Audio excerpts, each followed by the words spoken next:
Hi future doctors, welcome to the next class. ఈ క్లాస్లో electric charges and fields మీద కొన్ని ఎంసీక్యూస్ చూద్దాం.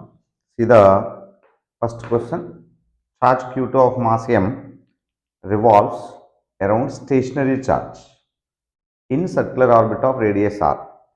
So periodic time of Q2 would be, they're asking. So Q1 is at rest. Q1 rest పొజిషన్లో ఉంది. Q1 చుట్టూ Q2 తిరుగుతుంది in the circular path. Q2 revolve అవుతాం.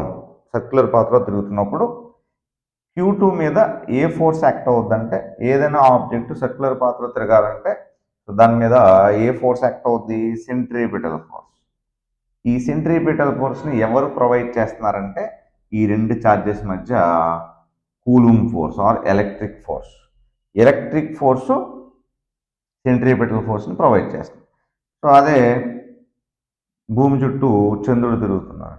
సో రెండింటి మధ్య గ్రావిటేషనల్ ఫోర్స్. సో ఏదైనా ఒక ఆబ్జెక్ట్ ఇంకో ఆబ్జెక్ట్ చుట్టూ తిరుగుతుందంటే రెండింటి మధ్య సెంట్రిపిటల్ ఫోర్స్ అనేది కంపల్సరీ ఉంటుంది అన్నమాట. సో సెంట్రిపిటల్ ఫోర్స్ ఫార్ములా మనకు చాలా ఫార్ములాస్ ఉంటాయి, అందులో దీన్ని రాస్తాం, MR omega square. Coulomb force or electric force 1/4πε0 Q1 Q2/r square. Correct. ఇదే ఎందుకు రాసామంటే మనకి ఏం కావాలి? టైం పీరియడ్ కావాలి, అందుకని ఒమేగా రాసామన్నమాట. సో ఈ ఎంఆర్ని ఇక్కడ తీసుకెళ్ళండి. అప్పుడు omega square is equal to 1/4πε0 Q1 Q2 so m r into r cube.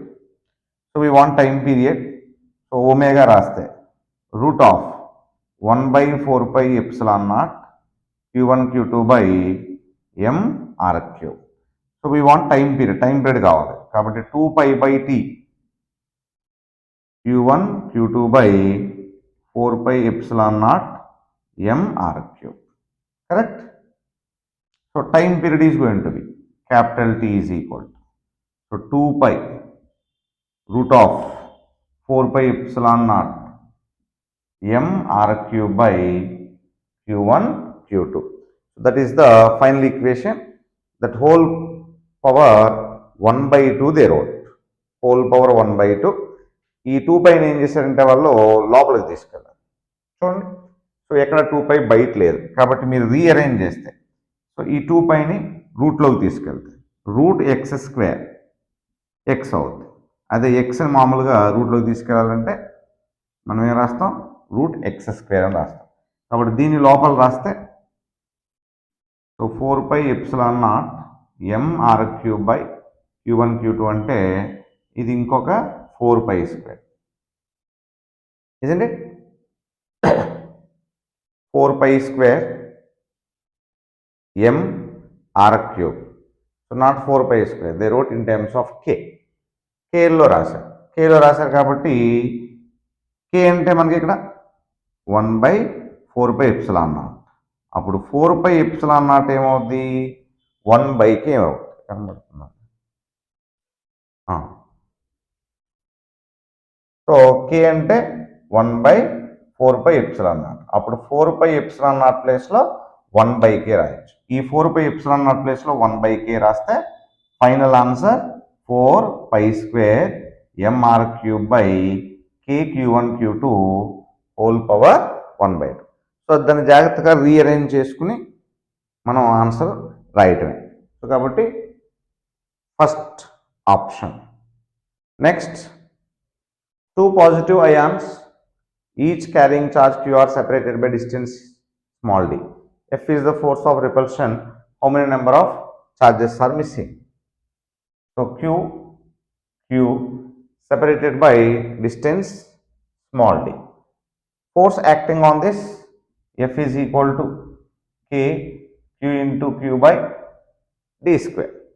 So they wrote 4πε0, therefore in place of K 1/4πε0 Q into Q by d square. So they are asking how many number of electrons. So in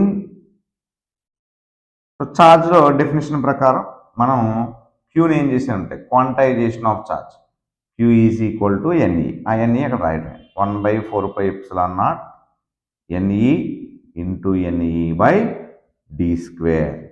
అప్పుడు మనకి final equation ఏమవుతుంది? 1/4πε0 NS square E square by D square.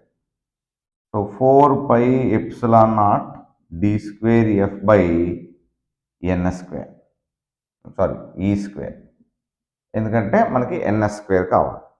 అప్పుడు N is equal to root of 4πε0 D square F by ఈ square. 4πε0 F D square by ఈ square. Third option వస్తుంది. Option చూడండి ఒకసారి కరెక్ట్గా. Next problem, what is the angle between electric dipole moment and electric field on equatorial line? So మనం ఇది క్లాస్లో discuss చేసినప్పుడు dipole on equatorial line electric field intensity ఎలా ఉంటుందంటే opposite to the direction of dipole moment. అదే axial line అయితే in the direction of electric field. ఇక్కడ ఆపోజిట్గా ఉంది కాబట్టి ఈక్విటోరియల్ లైన్ మీద θ 180, యాక్సియల్ లైన్ మీద అయితే θ 0. అక్కడ ఈక్విటోరియల్ లైన్ అడిగారు కాబట్టి answer 180 degrees. Next, a charge Q is placed at the corner of cube of side A. Electric flux through the cube. So కార్నర్లో ఛార్జ్ ఉంచినప్పుడు మీకు ఆ ఛార్జ్ని ఎంక్లోజ్ చేయడానికి ఎన్ని క్యూబ్స్ కావాలో చూసుకోవాలి. దీన్ని క్లోజ్ చేయడానికి మీకు ఇంక్లూడింగ్ దీంతో కలిపి మీకు 8 క్యూబ్స్ కావాలి. Therefore 5 is equal to Q by 8ε0 దేవి. సో ఫోర్త్ ఆప్షన్ వస్తుంది. Next, 3 short dipoles are arranged. Find the electric field at point P. So minus Q plus Q, dipole moment ఈ డైరెక్షన్లో ఉంటుంది, అదొక డైపోల్ మూమెంట్. ఇక్కడ కూడా minus Q plus Q. Dipole moment direction ఎప్పుడు positive, negative నుంచి positive ఉంటుంది. ఇంకొక minus Q plus Q. So dipole moment direction negative to positive. మనం పాయింట్ పి దగ్గర అడిగారు. ఈ పాయింట్ పి ఎంత దూరంలో ఉందంటే అన్నిటి నుంచి ఎక్స్ డిస్టెన్స్లో ఉంది. మీరు డయాగ్రామ్ చూస్తే ఎక్స్ డిస్టెన్స్లో ఇచ్చారు చూడండి. సో అక్కడ నెట్ ఎలక్ట్రిక్ ఫీల్డ్ ఎంత అని అడుగుతున్నాం. దిస్ ఈజ్ 1, 2, 3 అనుకోండి. అప్పుడు 1 వల్ల ఎక్స్ డిస్టెన్స్లో ఎలక్ట్రిక్ ఫీల్డ్ ఏంటి ఉంటుందంటే ఇది ఈక్విటోరియల్ లైన్ కాబట్టి డైపోల్ రైట్ సైడ్ ఉంది కాబట్టి ఎలక్ట్రిక్ ఫీల్డ్ లెఫ్ట్ సైడ్ ఉంటుంది. E1 ఈజ్ ఈ అనుకోండి. అలాగే ఇది కూడా అంతే, ఇది కూడా లెఫ్ట్ సైడ్ ఉంటుంది.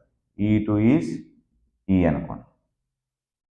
సో ఈ ఈ ఎంత అంటే E1 is equal to E2 is equal to E is equal to KP by X square. మరి ఈ పాయింట్ పి ఈ డైపోల్కి ఏ లైన్ అంటే యాక్సియల్ లైన్. యాక్సియల్ లైన్ మీద ఎంత ఉంటుందంటే E3 is equal to 2KP by X square. మరి దీని డైరెక్షన్ ఎటు? Always on axial line direction of electric field ఎటువైపు ఉంటుందంటే in the direction of dipole moment. Dipole moment ఏ డైరెక్షన్లో ఉందో యాక్సియల్ లైన్ మీద ఎలక్ట్రిక్ ఫీల్డ్ కూడా అదే డైరెక్షన్లో ఉంటుంది కాబట్టి E3. సో ఇక్కడ EE, so left side 2E అవుతుంది. సో మీకు రైట్ సైడ్ ఎంత వచ్చిందంటే KP బై ఎక్స్ స్క్వేర్ మీరు ఈ అనుకుంటే E3 equal to 2E. So రెండు ఈక్వల్ అండ్ ఆపోజిట్ కాబట్టి క్యాన్సిల్ అయ్యి మనకి రిజల్టెంట్ ఫీల్డ్ ఏమొస్తుందంటే 0 వస్తుంది అన్నమాట. సో సపోజ్ ఇదే క్వశ్చన్ మీకు రైట్ సైడ్ ఇది లేకుండా ఇచ్చారనుకో, ఈ డైపోల్ లేదు, ఓన్లీ ఇవి రెండే ఉన్నాయి. ఇవి రెండే ఉన్నప్పుడు E3 రాదు, ఓన్లీ ఇది ఉంటుంది ఈ. అప్పుడు E ప్లస్ ఈ 2E. Answer will be E plus ఈ 2E అంటే 2KB బై ఎక్స్ స్క్వేర్ అవుతుంది. ఎప్పుడు అదే X 2KP by X cube, sorry electric field అయితే ఎక్స్ క్యూబ్ ఉంటుంది, 2KP by X cube. Potential అయితే స్క్వేర్ ఉంటుంది. అర్థమైందా? Next problem, 3 large conducting plane sheets with charge density sigma, 2 sigma, 3 sigma. Net electric field ఈ మూడింటిది కలిపి ఏ point దగ్గర అడుగుతున్నారో చూడండి. Sigma 2 sigma 3 sigma అని ఇచ్చారు. సో 1 2 3 4 3లో అడిగారు. ఇక్కడ ఎంత ఎలక్ట్రిక్ ఫీల్డ్ ఉంటుందని అడిగారు. సో ఇప్పుడు ఈ పాయింట్ దగ్గర ప్లస్ సిగ్మా వల్ల ఎలక్ట్రిక్ ఫీల్డ్ ఎంత అంటే, so right side positive sigma by 2 epsilon not. దీనివల్ల ఎంత అంటే 2 సిగ్మా బై 2 ఎప్సిలాన్ నాట్. దీనివల్ల ఎంత అంటే ఏవే 3 sigma by 2 epsilon not. Electric field due to sheet, అది డిస్టెన్స్ మీద డిపెండ్ కాదు. మీకు ఎంత ఛార్జ్ డెన్సిటీ ఇస్తే అది బై 2 సిగ్మా నాట్ వస్తుంది. సో పాజిటివ్ అయితే ఏవే, నెగిటివ్ అయితే 2 వాట్స్. సో పాజిటివ్ కాబట్టి ఏవే ఉంటుంది, పాజిటివ్ కాబట్టి ఏవే, ఇది పాజిటివ్ కాబట్టి ఏవే. సో ఇక్కడ చూస్తే 2 ఆరో మార్కులు ఒక సైడ్ ఉన్నాయి కాబట్టి రెండింటిని మీరు ఏం చేయాలి, కలపాలి. So here 1 here 2 2 + 1 3. మళ్ళీ ఇది లెఫ్ట్ సైడ్ ఉంది, సో ఇవి రైట్ సైడ్ వస్తుంది. రైట్ సైడ్ది 3 సిగ్మా బై 2 ఎప్సిలాన్ నాట్, లెఫ్ట్ సైడ్ది 3 సిగ్మా బై 2 ఎప్సిలాన్ నాట్. రెండు ఈక్వల్ అండ్ ఆపోజిట్ కాబట్టి క్యాన్సిల్ అయిపోయి resultant electric field 0. Third option. Next question. A charge q is placed at the midpoint of the line joining two equal charges. Two equal charges plus q plus q. So మధ్యలో small క్యూని ఇచ్చాను అంతేనా. All these 3 are in equilibrium. 3 ఈక్విలిబ్రియంలో ఉన్నాయి. అప్పుడు ఏదో q, ఏదో capital q or small q అడుగుతున్నారు. సో ఈ రెండింటి మధ్య డిస్టెన్స్ ఏ, ఈ రెండింటి మధ్య distance a. So force between these two k q by a square. అలాగే force between these two plus k q by 2a whole square equal to 0. Net force ఎప్పుడు, resultant force ఎప్పుడు 0 వేసుకుంది. అప్పుడు k q by a square k q square by 4a square. So మనకి ఏ square cancel అయిపోతాయి, కే ఒక q cancel అయిపోయింది. ఇంకేమైంది, small q is equal to so -q/4. So equal చేసుకుని కూడా ఫైనల్గా మీరు నెగిటివ్ ఛార్జ్ ఉంచవచ్చు ఈక్విలిబ్రియంలో ఉండాలంటే. So therefore option 2. Next question. 2 identical small conducting spheres A and B.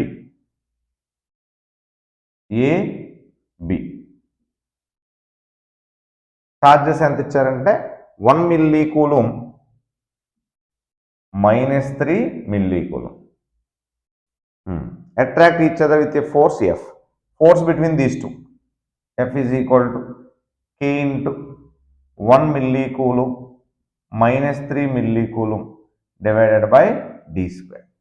తర్వాత ఏం చేశారు, 2 other identical sphere C and D each containing +5 millicoulombs are touched separately to A and B and they removed. So C and D they touched. Identical charge C, identical charge D. అయితే C ఎంత ఉందంటే charge 5 millicouloum, ఇది కూడా 5 millicouloum. Add చేసి మళ్ళీ remove చేసేసారు. Remove చేసిన తర్వాత ఛార్జ్ ఏ ఎంత ఉంటుందంటే 5 + 1/2. సో 5 + 1/2 అంటే 3 మిల్లీ కూలుం. ఇది ఎంత ఉంటుందంటే 5 - 3/2. 5 - 3/2 5 + -3. So 1 milli కూలుం. సో మీకు మ్యాగ్నిట్యూడ్ చేంజ్ అవ్వలేదు చూడండి. Magnitude 3 milli కూలుం 1 milli కూలుం 1 milli కూలుం magnitude 3 milli కూలుం.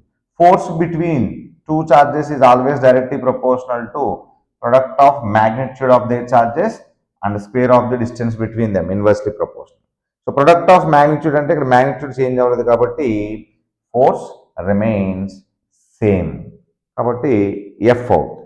ఒకవేళ అలాగా అటాచ్ చేసి ఉంచేసారనుకో, ఈ రెండు అటాచ్ చేసి రిమూవ్ చేయకుండా ఇలా ఉంచేసారు, అప్పుడు దీని ఛార్జ్ ఎంత అవుతుందంటే 5 + 1 6 మిల్లీ కూలమ్స్. ఇక్కడ ఏమవుతుందంటే 5 - 3 2 మిల్లీ కూలమ్స్. అప్పుడు ఫోర్స్ మారుద్ది అనమాట. 6 × 2 12. సో ఇక్కడేమో 1 × 3 సో 3. సో 12/3 చేయండి. 12/3 చేస్తే మీకు సెకండ్ ఆప్షన్ ఏదో వస్తుంది, అది మీరు చూడండి జాగ్రత్తగా. Next question. What is the magnitude of net dipole moment? So మనకి ఇక్కడ పాజిటివ్ ఛార్జ్ ప్లస్ క్యూ ఇచ్చారు ట్రయాంగిల్లో, ఇక్కడ మైనస్ క్యూ, ఒక మైనస్ క్యూని దీంతో పేర్ చేయండి, it is P. So next ఇక్కడ ప్లస్ క్యూ ఇచ్చారు, ఇంకో మైనస్ క్యూని దీంతో పేర్ చేయండి. ఇది ఎల్, ఇది √2L అవుతుంది. సో మనల్ని అడిగింది నెట్ డైపోల్ మూమెంట్. సో ఈక్యూ డైపోల్ని ఫామ్ చేయదు. డైపోల్ అంటే positive and negative charges, equal charges and opposite. కాబట్టి ఈ రెండు డైపోల్ మూమెంట్ రిజల్టెంట్ ఏమవుతుందంటే this is p, 90 degrees. So √p² + p², √2p², ఇక్కడ p ఎంత అంటే dipole moment q × l, therefore √2ql. That is third option. Next, electric field due to electric dipole at a distance r on axial position is E. This is dipole. So electric field intensity on axial line E 2kp/x³ or r³. If the dipole is rotated through an angle 90 degrees. ఇప్పుడు ఈ డైపోల్ని 90 degrees rotate చేశారు, అప్పుడు ఇది ఇలాగ అవుతుంది. ఇలాగైనప్పుడు at same point what is the electric field. ఇప్పుడు ఈ పాయింట్ దీనికి ఏమవుతుందంటే ఈక్విటోరియల్ లైన్ అవుతుంది. So E on equatorial is equal to kp/x³. సో ఆల్రెడీ యాక్సియల్ లైన్ మీద ఎంత వచ్చింది, 2kp/x³. సో ఈక్విటోరియల్ లైన్ మీద kp/x³. సో kp/x³ ప్లేస్లో మనం ఏ రాసుకోవచ్చు, EA/2. So that is kp/x³. So EA/2 means axial line మీద ఈ ఇచ్చారు కాబట్టి EA/2 థర్డ్ ఆప్షన్ అవుతుంది. చూడండి ఒకసారి. Next question, electric flux through a closed surface enclosing charge Q is 5. If surface area is double, then the flux is. So Q is, so ఇది ఒక surface area, total flux is Q/ε0. Positive charge electric field lines will be అవే. 4 లైన్లు ఉన్నాయనుకో. ఇప్పుడు దీన్ని surface ఏరియాని triple చేశారు. మీరు ఎంత చేసిన ఇందులో 4 లైన్సే ఉంటాయి అన్నమాట, ఇజంట్ ఇట్? కాబట్టి total flux remains same. It does not depend on surface area and distance, only depends on charge ఎంత ఉందో లోపల అనే దాని మీదే డిపెండ్ అవుతుంది అనమాట. So fourth option. Next, 4 identical charges at the 4 corners. The charge must be placed at the center such that whole system of charges in equilibrium. So ఇది మనం డిస్కస్ చేసినప్పుడు ప్రాబ్లమ్స్లో, so all 4 charges placed at 4 corners. So resultant charge on any one of the charge is going to be kq²/a² √2 + 1/2. Visible? So resultant force √2 + 1/2 kq²/a². So ఇప్పుడు మీరు సెంటర్లో charge ఉంచితే ఈ రెండింటి మధ్య రిజల్టెంట్ ఫోర్స్ 0 అవ్వాలి. అంటే దీనికి ఈక్వల్ ఫోర్స్ ఆపోజిట్గా ఈ డైరెక్షన్లో రావాలి. ఆపోజిట్గా రావాలంటే ఇక్కడ నెగిటివ్ ఛార్జ్ ఉంచాలి. అప్పుడు ఈ రెండింటి మధ్య డిస్టెన్స్ ఎంత? సో టోటల్ డయాగ్నల్ డిస్టెన్స్, ఇది ఏ అయితే టోటల్ డయాగ్నల్ ఈజ్ √2a, అందులో సగం √2a/2. కాబట్టి ఈ డిస్టెన్స్ ఏమవుతుందంటే a/√2. Force between Q and -Q should be equal to resultant force. ఈ రెండింటి మధ్య ఉన్న ఫోర్స్ ఈ ఫోర్స్కి ఈక్వల్ అవ్వాలి. సో కాబట్టి ఈ రెండింటి మధ్య ఉన్న ఫోర్స్ ఎంత అంటే, so K × Q × Q/a/√2 whole square. ఈ ఫోర్స్కి ఈక్వల్ అవ్వాలి. √2 + 1/2 kq²/a². ట్రయాంగిల్ ఇచ్చిన అంతే. అప్పుడు KQ, ఒక KQ క్యాన్సిల్ అయిపోద్ది. ఈ a/√2 హోల్ స్క్వేర్లో √2 హోల్ స్క్వేర్ చేస్తే 2Q/a² is equal to √2 + 1/2 Q/a². a² cancel అయిపోద్ది, isn't it? Then Q is equal to √2 + 1/2 Q/2. So ఇంక దీన్ని మీరు LCM తీసుకొని జాగ్రత్తగా చేయాలి. So 2√2 plus 1 by 2 into q by 2. So root 2 plus 1 by 4 negative charge. ఈ charge negative కాబట్టి with minus sign. So minus 2 root 2 plus 1 by 2 into q by 2. So ఇక్కడ 4 ఇచ్చారు మనకి ఆప్షన్లో, కాబట్టి థర్డ్ ఆప్షన్ అవుతుంది, జాగ్రత్తగా చూడండి.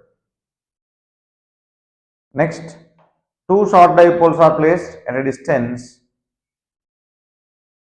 x at a force F. Distance between them is doubled, then the force will become. Force between two dipoles. Force between two dipoles, whether parallel, perpendicular, force inversely proportional to r power 4. So F1 by F2 is R2 by R1 whole power 4. Distance ఏం చేశారన్నారు, double చేశారన్నారు, కాబట్టి 2R1 by R1 whole power 4. So 2 power 4 అంటే ఏమవుతుంది, 2 power 4 is nothing but 16, F by 16, fourth option అవుతుంది. Next, at what distance from the larger point charge electric field is 0? So Q, ఇంకొకటి 100 Q separated by distance 44 centimeters. Correct? So from where electric field is 0? Field 0 అంటే null point. X is equal to R by root Q2 by Q1 for like charges plus 1, for unlike charges minus 1. R ఎంత ఇచ్చారు, 44. So root Q2 by Q1. So 100 by 1 plus 1. So 44 by 10 plus 1. So 44 by 11. So 4 centimeters. 4 centimeters is from denominator, Q రాసాం, కాబట్టి ఇక్కడ నుంచి ఇక్కడికి 4 centimetres ఉంటాయి. వాళ్ళు heavy charge నుంచి అడిగారు, కాబట్టి 44 minus 4, 40 centimeters. Next question, the equation of trajectory in XY plane. So electric ఫీల్డ్లో ఛార్జ్ మూవ్ అయ్యేటప్పుడు మనకి పాత్ ఏమవుతుందని అడుగుతున్నాను. మీరు న్యూట్రాన్ పంపారనుకోండి, న్యూట్రాన్ మీద నో ఎలక్ట్రిక్ ఫోర్స్. అదే పాజిటివ్ ఛార్జ్ని పంపారనుకోండి, positive charge always moves in the direction of electric field. Electric field direction ఎటు ఉందో అటు మూవ్ అవుతుంది, ఈ డైరెక్షన్లో మీరు వెలాసిటీ ఇస్తే. అదే మీరు నెగిటివ్ ఛార్జ్ని పంపితే, సో దిస్ ఈస్ పారాబోలా, ఇది straight line. So 2x plus 8 y equal to, అది straight line, y square plus 4 అది పారాబోలా, కాబట్టి all of these, fourth option correct. Next, a particle of charge plus q is projected with velocity v in the gravity free space. After what time velocity will become minus v? So electric field మనకి left side ఉంది, ఛార్జ్ని మీరు right side project చేశారు with velocity v. యాక్చువల్గా positive charge ఎప్పుడు in the direction of electric ఫీల్డ్లో move అవుతుంది, కానీ మీరు ఆపోజిట్ డైరెక్షన్లో వేశారు, కాబట్టి ఇది ఇలా వెళ్తూ, సో కానీ ఫోర్స్ దీని మీద మాత్రం ఎప్పుడు కూడా ఎటువైపు యాక్ట్ అవుతుందంటే, so in the opposite, means in the direction of electric field. Electric field ఏ డైరెక్షన్లో ఉందో ఫోర్సు పాజిటివ్ ఛార్జ్ మీద ఆ డైరెక్షన్లో యాక్ట్ అవుతుంటారు, కాబట్టి ఎంత టైం తర్వాత మైనస్ వి అవుతున్నారు. What is the acceleration? ఈ ఛార్జ్ ఎలక్ట్రిక్ ఫీల్డ్లో మూవ్ అవుతుంటే దాని యాక్సలరేషన్ ఎంతంటే MA is equal to QE, A is equal to QE by M. కాకపోతే ఇది ఆపోజిట్ డైరెక్షన్లో మూవ్ అవుతుంది కాబట్టి మైనస్ రాస్తారు. So velocity V is equal to U plus AT. ఎంత టైం తర్వాత వెలాసిటీ నెగిటివ్ అవుతుంది, మైనస్ V అవుతుంది. ఇనీషియల్ వెలాసిటీ V అని ఇచ్చారు, minus QE by M into T. So minus 2V is equal to minus QE by M into T. కాబట్టి T is equal to 2mv by QE. Therefore, third option. Last question. Point charge Q is placed at the center of open face of hemispherical surface. So hemispherical surface open face దగ్గర మీరు charge ఉంచితే, so మనకి Gaussian surface ప్రకారం, gas లా ప్రకారం, so total charge enclosed by the surface. ఇటువంటిది మీరు ఇంకోటి తీసుకోవాలన్నమాట. సో అలా క్లోజ్ చేయకపోతే గాస్ గారు ఒప్పుకోరు మేము, అప్పుడు 5 is equal to Q by, ఇక్కడ రెండు సర్ఫేస్ ఉన్నాయి కాబట్టి 2F అన్నమాట. సో అదే ఈ క్వశ్చన్లో ఛార్జ్ని కనుక లోపల ఉంచితే, ఈ సర్ఫేస్ ఆల్రెడీ క్లోజ్డ్ కాబట్టి Q బై ఎప్సిలాన్ అన్నట్టు అవుతుంది. సో ఇదే ఆ క్వశ్చన్లో ఛార్జ్ బయట ఉంది, లోపల ఏం లేదు, then phi is 0. Isn't it? So క్లాస్ రూమ్లో ఎంతమంది స్టూడెంట్స్ ఉన్నారు మనకి చెప్పాలంటే డోర్స్ అన్ని క్లోజ్ చేసి మనం కౌంట్ చేస్తే ఫ్లక్స్ అనేది అంటే టోటల్ నెంబర్ ఆఫ్ స్టూడెంట్స్ అనేది తెలుస్తుంది. మీరు డోర్ ఓపెన్ చేశారనుకోండి, ఒకరు వచ్చినారు ఒకరు వెళ్ళిపోతున్నారు అనుకోండి, మీకు ఫ్లక్స్ అనేది ఎంతమంది ఉన్న స్టూడెంట్స్ అనేది తెలియదు. ఇది కూడా అంతే, we have to enclose the surface. Enclose చేసినప్పుడు అందులో ఎన్ని number of electric field lines ఉన్నాయి, ఫ్లక్స్ ఉన్నాయి అనేది గాస్ గారు చెప్పిన గాస్ లా, Q/ε0 టైమ్స్. దీని ఆన్సర్ వచ్చేసి Q/2ε0, ఎందుకంటే 2 హెమిస్పెరికల్ సర్ఫేసెస్ తీసుకోవాలి.